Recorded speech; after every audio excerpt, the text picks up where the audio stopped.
Sa ating pong pananampalataya, mga kapatid, madalas ang naririnig nating kataga yung tinatawag natin maging ilaw tayo ng sanlibutan. Ngunit naiintindihan ba natin yung kataga na yun o yung pariralang yun na maging ilaw tayo ng sanlibutan? Ano bang ibig sabihin nun? Ito po ay patungkol sa ating pang-araw-araw na pamumuhay. Siguro, iniisip nyo, Pastor, mahirap yata ang kahulugan niyan. Hindi ko masyadong maunawaan yung ilaw ng sanlibutan. Mahirap kasi na maging ilaw talaga ng sanlibutan ngayon sa panahon natin, lalo't palagi tayong pagod, hindi tayo makaunawa ng mga sitwasyon, at kung minsan, meron pa tayong mga pinagdadaanan, mga pagsubok sa buhay. So, masasabi ko na pag sinabing ilaw ng sanlibutan, magandang pakinggan, pero sa totoo lang, parang napakahirap maging ilaw o liwanag nitong baluktot na daigdig. Ngunit, alam niyo po ba na dito lang sa katagang ito, masigit natin masasalamin at marirealize natin na anak tayo ng Diyos kapag ginagamit natin ito sa ating pang-araw-araw na pamumuhay.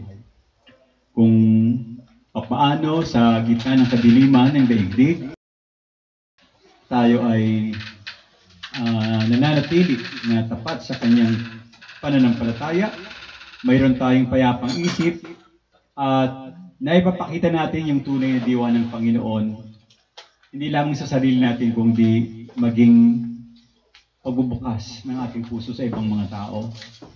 At saksi kayong lahat, sa gitna ng ating henerasyon ngayon, punong-puno ito ng pag-aalinlangan, pagreklamo, at maraming tumatalikod sa ating Panginoong Diyos. At napakahirap masabi talaga na tayo maging ilaw. Subalit ito ang inata sa atin ng Diyos. Sinabihan tayo na mamuhay ng mayroong kalinisan, mamuhay ng may katwiran, mamuhay ang puso natin dapat ay may kagalakan, kahit pa nga tayo ay mayroong mga pinagdadaanan sa ating buhay. Nais ng Diyos na tayo patuloy na maging tapat sa Kanya. Mga kapatid, ang tanong po, paano ba natin maipapakita ang kabutihan ng liwanag ng Panginoon sa ating araw-araw na buhay? Paano rin natin maiiwasan ang pagiging reklamador, pasaway, o yung uso ngayon, negatibo. Naway buksan ng Diyos ang ating mga puso ngayong umaga sa mga paalalang ating makikita at marinig mula sa salita ng Diyos. Magandang umaga po sa inyong lahat. Tayo po ay lumako sa pagbasa ng talata na matatagpuan natin sa aklat ng Pilipos, Kabanata 14, o Kabanata 2, Kabanata 2, talatang 14 hanggang talatang 18. Samahan niyo po akong basahin. Gawin ninyo ang lahat ng bagay ng walang reklamo at pagtatalo, upang kayo maging mga ulirang anak ng Diyos, matuwid at walang kapintasan sa gitna ng sanlibutang baluktot at masama. Sa gayon, magsilbi kayong mga ilaw sa kanila, tulad ng mga bituing nagniningning sa kalangitan. Habang ipinapahayag ninyo ang salitang nagbibigay buhay, sa gayon sa araw ni Kristo na mga ipagmamalaki kong hindi nawalan ng kaguluhan ang hirap at pagod ko sa inyo. Kung ang buhay ko may ibuhos bilang handog na inumin para sa inyong paglilingkod at pananampalataya sa Diyos, ako'y natutuwa at ang puso ko'y nakikigalak sa inyo. Kaya magalak din kayo at bahaginan ninyo ako ng inyong kagalakan. Aming Diyos na makapangyarihan sa lahat. Aming Diyos na mapagmahal at makapangyarihan. Sa mga oras pong ito, Panginoon, kami po ay lumalapit sa inyo ng mayroong pagpapakumbaba. At maraming salamat po sa pagkakataong ito na kami muli makakapagbasa, makakapag-aral, makakapagbulay-bulay ng inyong dakilang salita. Buksan niyo po ang aming puso, isipan, upang maunawaan namin ang kahalagahan ng mga salita mo, Panginoon, sa aming buhay. Samahan niyo po kami sa aming pag-aaral, At Panginoon, naway hindi lang maintindihan ang salita ninyo kung hindi ito'y amin pang maisabuhay sa araw-araw. At lahat ng ito ay aking dalangin sa pangalan ng iyong anak na si Jesus. Amen. Okay po, ito pong aklat na ito, Pilipos, Kabanata 2, talatang 14 hanggang talatang 18. Mapapansin nyo din pa lang sa unang phrase na ginamit. It's a challenge. Hamon ito sa atin. Inuutosan tayo ng Apostol Pablo o maging ng Panginoon na mamuhay tayo na mayroong kababaang loob, dalisay, at siguro dagdag ko, masigasig sa gitna ng isang mundo na ating kinalulugaran, mundo na punong-puno ng reklamo. Siguro kung ating sisiyasatin at magkakaroon tayo ng survey, ano ang pinaka-number 1 na kasalanan ng tao? Reklamador. Pagreklamo. Ang dami nagre-reklamo ngayon, halos hindi niyo mabilang. At dahil sa reklamo, nagkakaroon ng pagkakahati-hati at nadadagdagan pa ng iba't ibang uri ng mga kasamaan. Sabi ko sa inyo, doon sa simula ng talata, diretsa ang pagbanggit ng Apostol Pablo diyan. Gawin ninyo ang lahat ng bagay nang hindi nagrereklamo at nagtatalo-talo. Ano ba ang kahulugan nito? Kung pagbabasihan po natin yung tema o yung konteksto ng mga talata, sinasabi po dito at liliwanagin natin ang ibig sabihin lang nito, ang ating Kristiyanong pamumuhay, ang ating pamumuhay bilang mga Kristiyano, dapat ito ay nagpapakita ng kabanalan o kabutihan o pagsunod. May kasamang kagalakan upang mas maintindihan ng mga tao na tayo talaga ay ilaw. Magliwanag tayo sa kanilang mga baluktot na pamumuhay. Subalit, ang tanong muli, Pastor, paano natin maipapakita itong kabutihan at liwanag ng Panginoon sa ating araw-araw nating kinikilos, ginagalawan?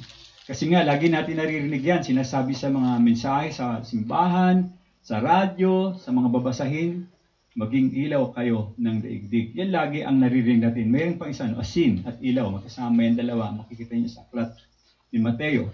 Now, simplehan lang natin yung pag-uusap ngayon, meron akong 4 na puntos para mas magtaglay natin sa buhay natin, madala natin sa buhay natin, paano tayo magpapakita ng liwanag at kabutihan ng Panginoon. Una, ulahin ko na yung diretso ang sinabi ng Apostol Pablo. Kung gusto natin maging liwanag, mga kapatid, tignan nyo ngayon katabi nyo, liwanag ba yan o reklamador? Tayo ay huwag magreklamo. Unang-una. Huwag tayong magreklamo o makipagtalo. Sa talatang 14, pansinin nyo, gawin nyo ang lahat ng bagay. Dapat hindi nagrereklamo o nakikipagtalo. Ang talatang po ito ay, kung titignan natin, napakasimple lang. Huwag kang maging reklamador, huwag kang makipagtalo. Pero deep inside, napakalalim, very practical ng application ito kung maitatama natin. Sabi doon sa unang phrase, sabi doon, gawin ninyo ang lahat ng bagay. Okay? Gawin ninyo ang lahat ng bagay. Ano po ibig sabihin nun? Dapat lahat ng ating ginagawa, maliit man o malaki, sa trabaho, sa bahay, sa simbahan, at maging ang ating pakikitungo sa ating kapwa, dapat huwag nating lalagyan ito ng limitasyon. Ang ibig ko sabihin, hindi po kasi limitado sa mga malalaking gawain lang ng pananampalataya. Kasama rin yung ating pang-araw-araw na bagay sa ating mga buhay. Sabi po doon, gagawin ng bagay nang hindi nagrereklamo. Kapatid, ano ba ang ibig sabihin ng salitang reklamo? Ito ay tumutukoy. Pag sinabing reklamo, ano ang magiging kahulugan nito sa inyong sarili? Di ba? Pag nagrereklamo ang isang tao, nagka-alburuto siya, at galit na galit, hindi siya masaya. Okay, binanggit nyo mga tama po yan. No? Yan. Pero merong pinagmumulan kasi ito. At yan ang mga bagay na binanggit niyo ay bahagi ng pagsimula kung bakit nag-aalburuto ang isang tao. Meron siyang pusong reklamador dahil hindi nga siya kontento at hindi siya masaya sa kanyang buhay. At kapag ang isang Kristiyano ay reklamador, ang pangit, no? Kristiyano reklamador, hindi maganda. Hindi talaga ilaw. Lumalabas kasi yan kung ang puso mo ay reklamador, it will continue appearing sa inyong pagsasalita, sa inyong kilos, at higit sa lahat, nakakabawas ito ng ating magandang patotoo. Hindi ilaw ang tawag sa iyo, brown out.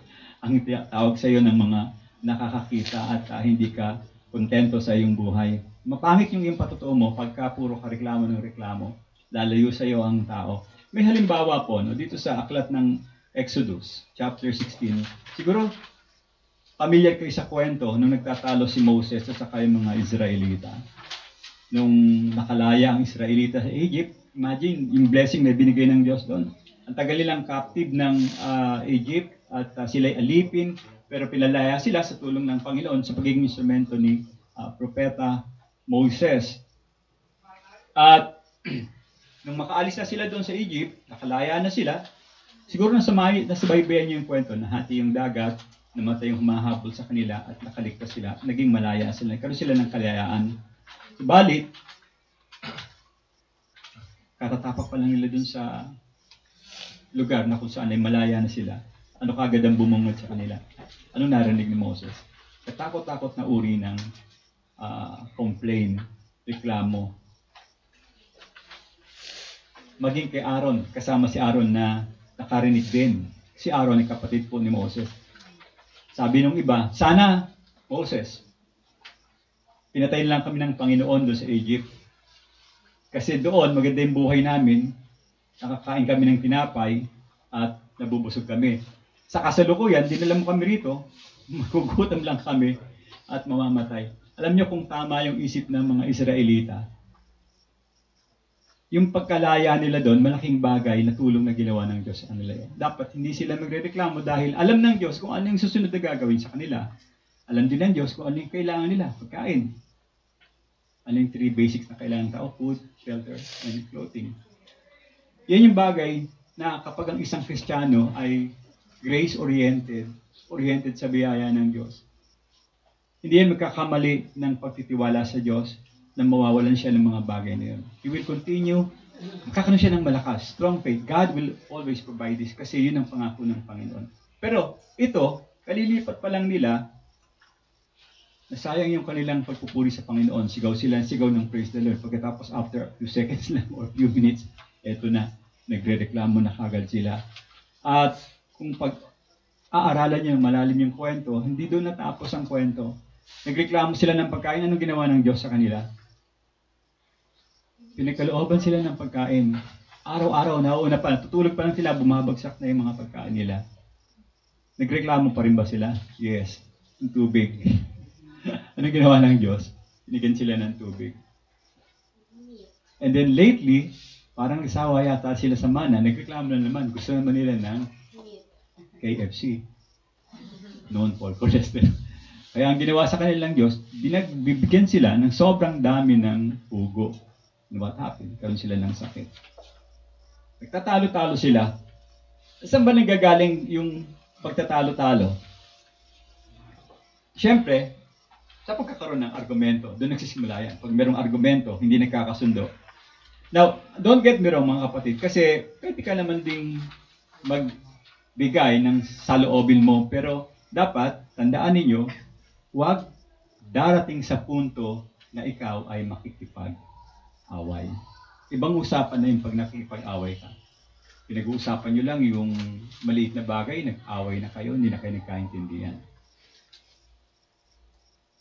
Bawal kasi magpahayag ng saloobin na mauuwi ito sa pag-aaway. Sabi ni Apostol Pablo, iwasan ang away. Lalo na kung yung pag-aawayan nyo ay hindi makakatulong sa pananampalataya. Isipin po natin, sa isang araw, tignan ninyo and kasama rin ako dito.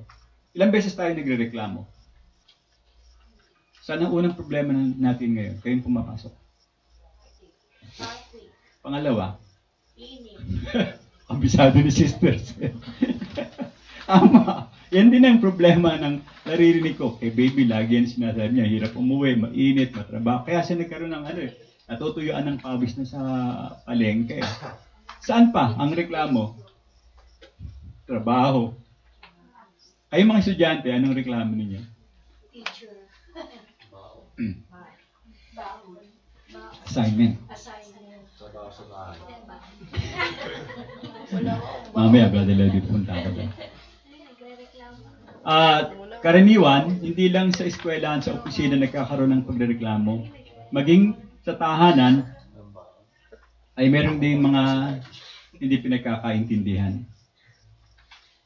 Bakit nagkakaroon ng hindi pagkakaintindihan? Tatlong bagay yan, no? Gamit, oras, at saka responsibilidad. Siguro nangyari na sa inyo to, nung minsan si ate ay gagamit ng laptop dahil meron siyang project at gagamitin niya ito sa kanyang opisina. Pero nakita niya, yung bunso, ginagamit yung laptop at naglalaro. Kaya sinita niya, pwede bang ako muna gumamit ng laptop kasi kailangan ko yan. Ate, kanina ka pa nandiyan dyan, nagse-cellphone ka lang, tapos ngayon, kung kailan ako nakapasok na sa games, saka mo sasabihin gagamitin yung laptop. So, ang gagawin ng ate, ayaw magparaya kasi kailangan niya. And then, papasok si nanay, ano yung pinagkakagaluhan niyo dyan? What happened? Hindi na nagkaintindihan, nagkagulo, nag-away. Mahirap at ayaw magparaya ng isa, ayaw magbigay, hindi makaintindi. Sa mga punto na yan, ito'y regular na nangyayari sa buhay natin mga kapatid. Kung minsan naman, sabihin ni nanay, ang taas ng kuryente natin. Kasi sinabi ko sa iyo, huwag ka munang bumili nito sabi doon sa tatay. Minsan lang naman ako bumili niyan. Ikaw nga, gastos ka ng gastos Hindi naman importante yung ginagastos mo. Pero sasabihin niya tatay. Saan mauuwi yan mga kapatid? Dadagdag pa yung nanay. Gastos ka ng gastos. Meron pa tayong ibang pagkakagastosan, yung mga gamit sa eskwelahan ng anak mo. Kailangan yun. Ang sasabihin ni tatay, bukas na tayo mag-usap. Galit na, no? Diretso na. Sabihin ni nanay, hindi, ngayon kailangan maayos ito. Hindi talaga mabuti nagsasagutan sila. Pero ang masama pag nauwihan sa away. Kasi sasagot si Mrs. Hoy, yung mga binibili ko may pakinabang. Hindi katulad ng binibili mo, mga walang kwenta. Ganun sagot ni Mrs. Mga kapatid, panawagan po ito ng Apostol Pablo na lahat ng ating ginagawa dapat ay walang reklamo at pagtatalo. Dahil ito ang pagpapakita ng ating pagiging tunay na anak ng Diyos. At dapat, kapag tayo hindi nakikipag-away at nakikipagtalo, obviously, lumalabas na tayo talaga ay ilaw ng daigdig. Mayroong isang estudyante na, mga estudyante, dami niyong assignment. Dahil marami kayo assignment, reklamo kayo ng reklamo. Bakit ang dami? Ang hirap-hirap gawin.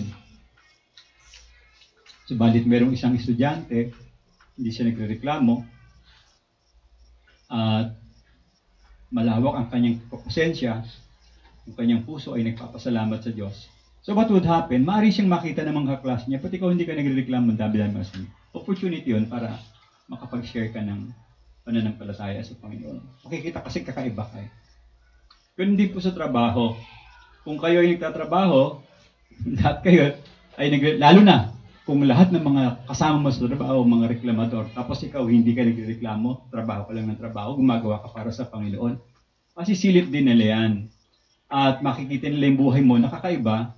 And opportunity mo rin yan, kapatid, para magbahagi ka ng salita ng Diyos. Sabihin mo, wala tayong magagawa kasi bahagi na ng ating buhay yung problema. Kailangan nating harapin yan. At alam ng Diyos kung ano ang solusyon dyan sa mga problema na yan. Huwag tayong gagawa ng paraan. Dito kasi bumibenta yung grupo ng mga makaliwa Pag nakita niya na inaapi yung mga trabahador ng kumpanya, gagatungan nila yan, pagkatapos magrarally sila at kukuhanin yung loob ng mga tao. Kasi sira yung kumpanya dahil magsasara yun, mawala yung mga tao. Anyway, ang buod po ng ibig sabihin dito ni Apostol Pablo bilang mga anak ng Diyos, mga kapatid, tinatawag tayo na gawin ang ating mga tungkulin ng merong humility. Lagi natin binabanggit dito yan. Kasama na yung kasipagan.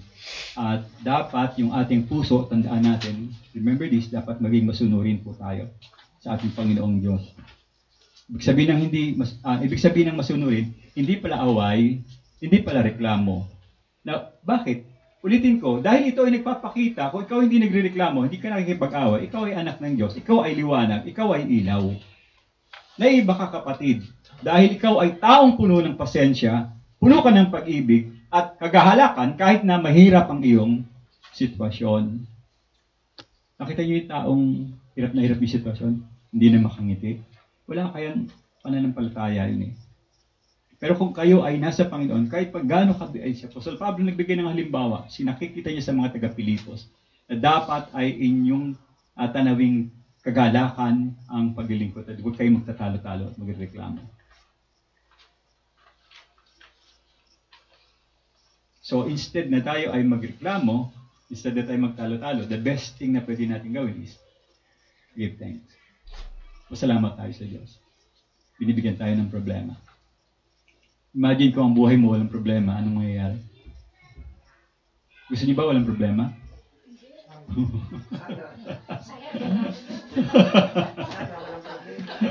Parang walang challenge na, walang adventure, parang boring. But anyway, may problema pero alam natin ang Panginoon ang tutulong, ang Panginoon ang gagawa. Tinitingnan lang yung pananampalataya mo para ma-upgrade ka. Ganun lang yung sitwasyon. Pangalawa, bukod dun sa huwag magreklamo, sabi ng talata, mamuhay tayo ng malinis at walang kapintasan. Mababasa niyo yan sa verse 15, yung kalahati, 15a. Upang kayo maging mga ulirang anak ng Diyos at matuwid at walang kapintasan. Yun yung sagot. Kung gusto mong walang kapintasan, matuwid at ulirang anak ng Diyos, huwag kang magreklamo, huwag kang makikipagtalo. Lalo na ang ating daigdig ngayon. Talagang tunay, kahit saan pwede kang magreklamo, baluktot ang mga prinsipyo na ipinaiiral dito sa ating daigdig. Now, ano po ibig sabihin ng mamuhay ng malinis? Isa-isay natin. Walang kapintasan na dalisay. Ang ibig sabihin nito, tayo ay mamuhay ng may malinis na puso. Ano ibig sabihin? Dapat tama ang iyong motibo. Of course, hindi tayo perfecto. Pero dapat lagi tayo nagiging tapat. Dapat seryoso tayo sa ating paglalakad. Huwag tayong maging pagkunwari, huwag tayong maging plastic. Maging totoo ang ating pananampalataya sa Diyos.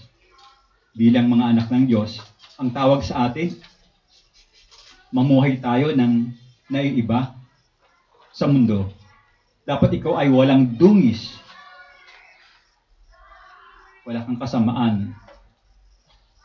O hindi ka nakikibahagi sa kalakaran ng mundong ito. Ang mundo, punong-puno ng kasinungalingan. Punong-puno ng pandaraya. Punong-puno ng Fake news. inunahan ako ng sister.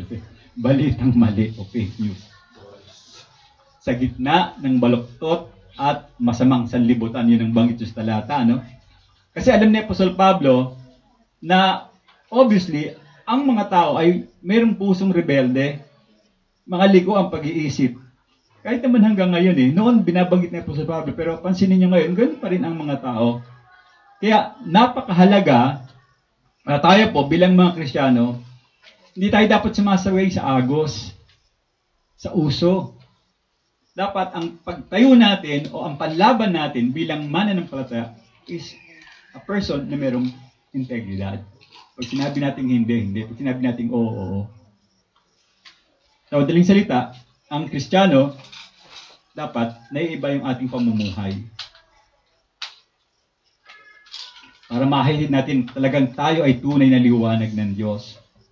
Now, merong isang estudyante na laging kasama ang kanyang mga dabar cards. Yan, mga estudyante. Subalit, itong estudyanteng ito, kahit na tinutukso siya, kahit na kinukulit siya, inaazar o binabash, tawag na binabash, hindi siya sumasama sa laro ng mga kaibigan niya. Hindi dahil nagmamalinis siya, pero gusto niyang sundin kasi ang Diyos, itong estudyanteng ito, at meron siyang paninindigan, integrity sa kanyang pananampalataya. Kaya sakaling meron kayong mga kaibigan na lumapit sa inyo at tanungin kayo, ba't hindi kayo nakikisali sa mga gig namin? Siyempre, ang isasagot nyo, Pagkakataon niya na yan para mag-share kayo ng inyong pananampalataya. Dapat ganon, na tama ang iyong unawa sa Diyos, sinusunod mo siya. Okay? Dapat ang buhay nyo bilang estudyante, bilang magulang, mga tatay, buhay natin dapat ay maging kapuri-puri sa Diyos. Kung sasabi tayo sa digdig, hindi tayo kapuri-puri.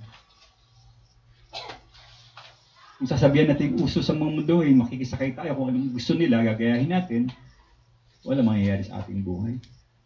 Pangatlo, mamuhay ng malinis. Huwag magreklamo, mamuhay ng malinis. Pangatlo, magliwanag gaya ng mga bituin sa mundo. Hindi ko ibig sabihin maging Sharon Cuneta kayo dito. No? Banding pelikula ni Sharon, bituing, pero siya walang ningning. Pero kayo dapat bituin na may ningning. Sa gayon, sabi sa kalahati ng verse 15b, sa gayon, magsilbi kayong mga ilaw sa kanila, tulad ng mga bituing nagdiningning sa kalangitan. Medyo malalim nga yan pagkaunawain natin. Ibig sabihin, bituin na nagdiningning sa kalangitan. Ito kasi ang highlight ng talata, mga kapatid. Kaya yun ang ating title ng program, ng ating lesson ngayon. Mamuhay bilang isang liwanag sa mundo. Okay, tinatawag tayo ng Diyos. Ever since, yun ang tawag sa atin ng Diyos. Maging asin at maging ilaw tayo ng daigdig.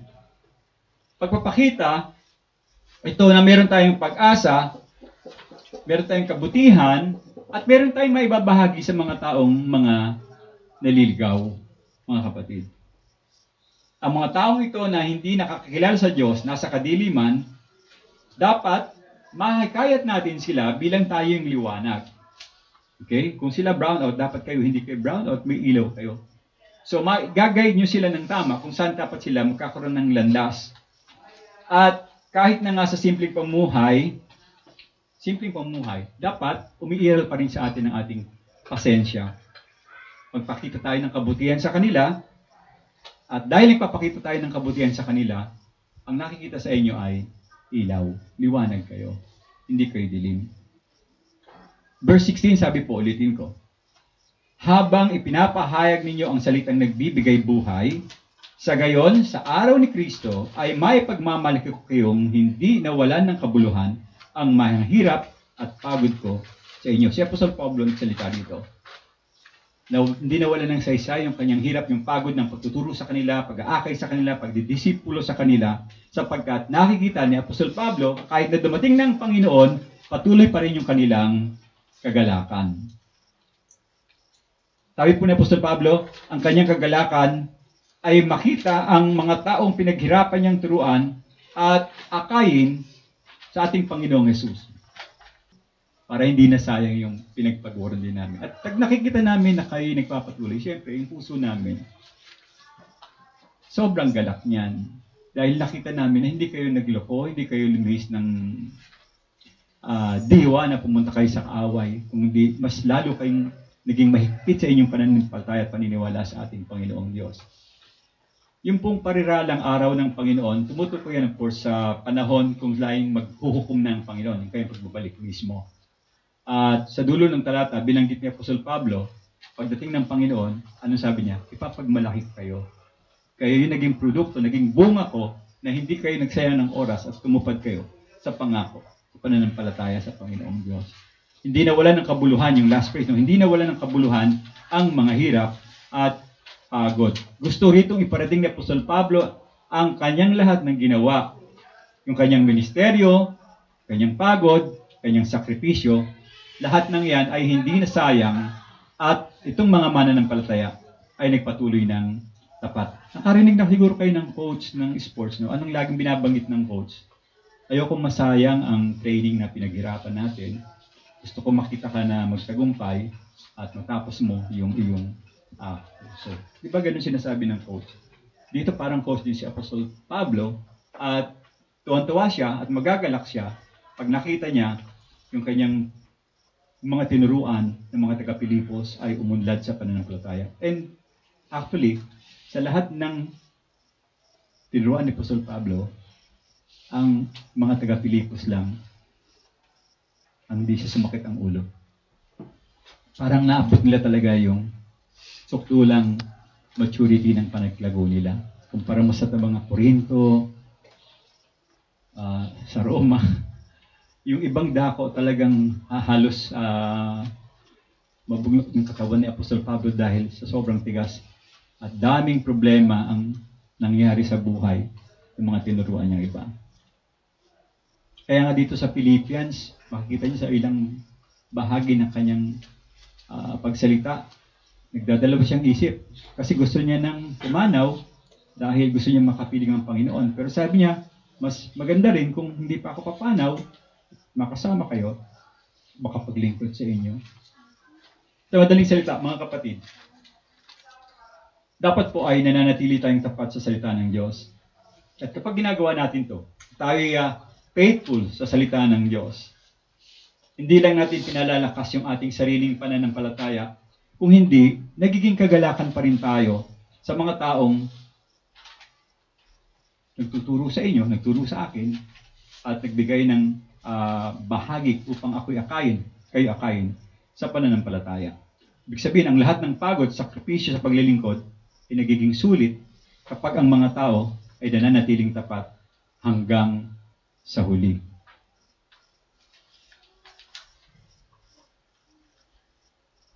Kumakapit ba kayo sa salita ng Diyos, mga kapatid? Kinakapitan niyo ba ang salita ng Diyos kahit kayo may panahon na kayo nahihirapan at nagdadalamhati? Nakikita ba natin ang ating buhay bilang patutuo? At nakakapagbigay ba tayo ng inspirasyon sa mga ibang tao? So, paano natin maipapakita itong kabutihan? Paano tayo magiging liwanag? Huwag magreklamo, huwag makipagtalo, mamuhay ng malinis at walang kapintasan, magliwanag gaya ng bituin sa mundo, at yung pang-apat, mamuhay ng may kagalakan at pagsasakripisyo. Sa huling bahagi ng talatang 17 hanggang talatang 18, kung ang buhay ko may ibuhos bilang handog na inumin para sa inyong paglilingkod at pananampalataya sa Diyos, ako'y natutuwa at ang puso ko'y nagagalak sa inyo. Kaya magalak din kayo at bahaginan ninyo ako ng inyong kagalakan. Vice versa, may happiness si Paul, the same thing with the Philippians people, karoon din sila ng true or plus H na tinatawag ko, inner happiness. Nagsalo-salo sila sa kagalakan sa Panginoon. Ano ibig sabihin nun? Kasi kung babasahin mo lang yung talata, parang hindi mo maunawaan ano bang kahulugan nun. Dito, sa pagkakataong ito, gumamit po si Apostol Pablo ng isang image or yung event sa Old Testament na tinatawag nating drink offering sa lumang tipan. Ito'y binubuhos sa altar bilang tanda ng pagsasakripisyo. Ang ibig niya pong sabihin dito, sa kanyang buhay, parang naging handog, parang naging ala yung kanyang buhay. Tapos, di ba pag umiinom kayo ng tubig, ano nangyayari sa tubig? Naubos o hindi? So, yung pag sinabi niyang maubos, hanggang sa kanyang kamatayan, ang ibig sabihin ni Apostol Pablo rito.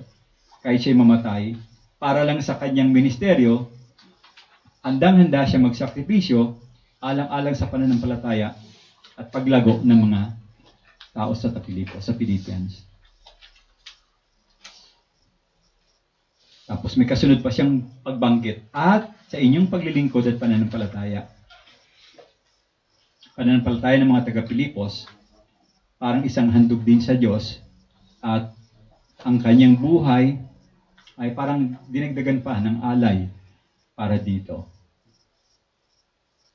Umira lang yung kabutihan, kagalakan, kapayapaan, paglilinis ng iyong pananampalataya. At hindi pa ito nagtapos, sabi niya, ako'y natutuwa at nakikigalak sa inyong lahat. Ibig sabihin, kahit na mahirap at puro sakripisyo sa Paul Pablo, siya ay nagagalak. Hindi ba? Nakakulong siya ngayon, kwento ng Aklat ng Pilipas. Naalala nyo? Pero ano yung unang-unang word na ginamit niya sa chapter 1? Naalala ninyo? Rejoice.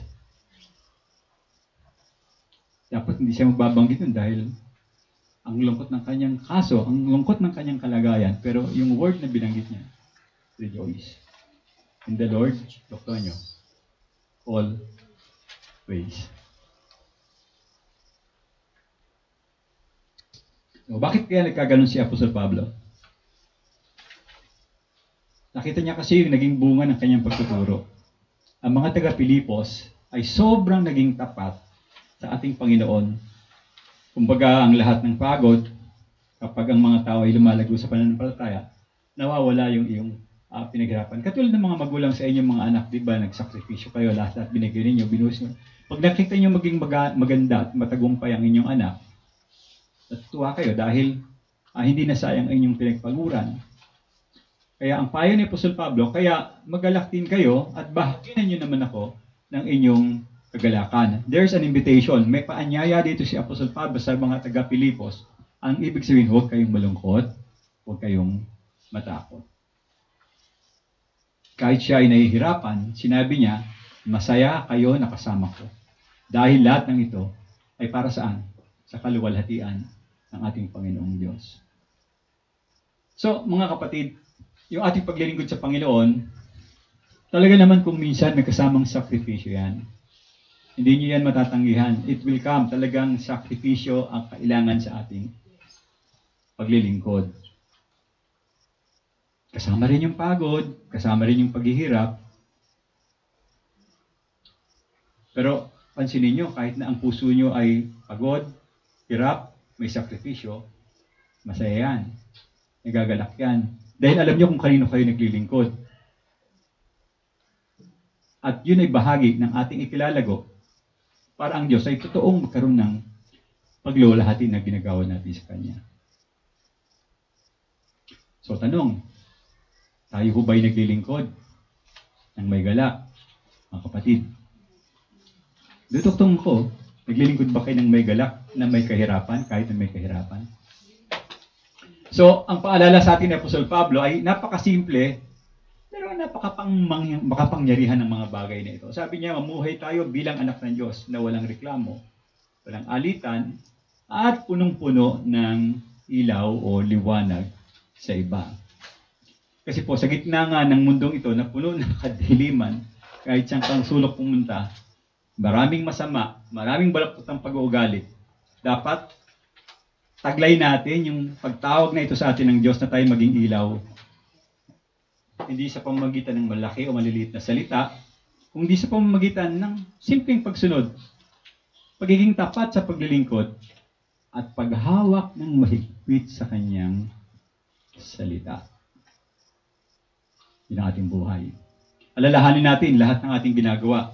Okay, maliit man o maliit, mahirap man o magaan. Ialay po natin yan sa ating Panginoon.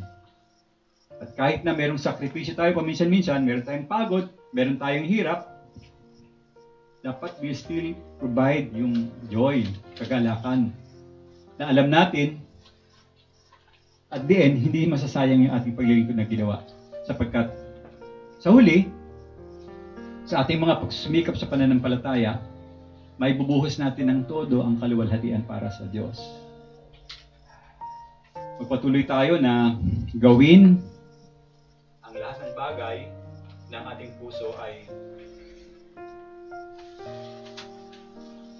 bukas, tama, at panatag. Maging ilaw po tayo sa ating pamilya, kaibigan, sa trabaho, sa mga kapatiran, at maging sa ibang tao. At magalak din tayo sa bawat pagkakataong tayo naglilingkod. Dahil ang lahat ng ito ay nagbibigay ng pag-asa sa ibang tao. Sa mga nakakita na tayo talagang liwanag. At sa biyaya po ng Diyos, mga kapatid, dalangin ko na sana sama-sama tayo na maging matagumpay at magalak sa araw ng pagbabalik ng ating Panginoon. Dakilang Diyos, salamat po sa iyong salita na nagpaalala sa amin ngayong araw. Salamat sa paalala na kami tinawag mo upang mamuhay ng walang reklamo, walang mga alitan, pagtatalo. Panginoon, maging ilaw kami sa mundong ito kahit na ito ay punong-puno ng kadiliman. At patawarin mo po rin kami, Panginoon, sa mga pagkakataon. Kami naman ay nagkukulang din. Kami mismo ay nagrereklamo, nakikipagtalo, o hindi nagiging mabuti ang aming patotoo. Tulungan mo po kaming mahigpit na panghawakan ng iyong salita ng buhay at mamuhay ng tapat sa aming pananampalataya. Bigyan po kami ng pusong nagpapakumbaba, handang magsakripisyo, at nagagalak kahit nasa gitna ng aming pagdadalamhati, mga hirap at pasakit. Nawa sa bawat salita namin, Panginoon, Ikaw ang makita, Ikaw ang mapapurihan. Salamat, O Diyos, sa iyong katapatan at kabutihan. Inaalay po namin sa iyo ang aming buhay, pangalan ng iyong anak na si Jesus. Itong aming panalangin. Amen.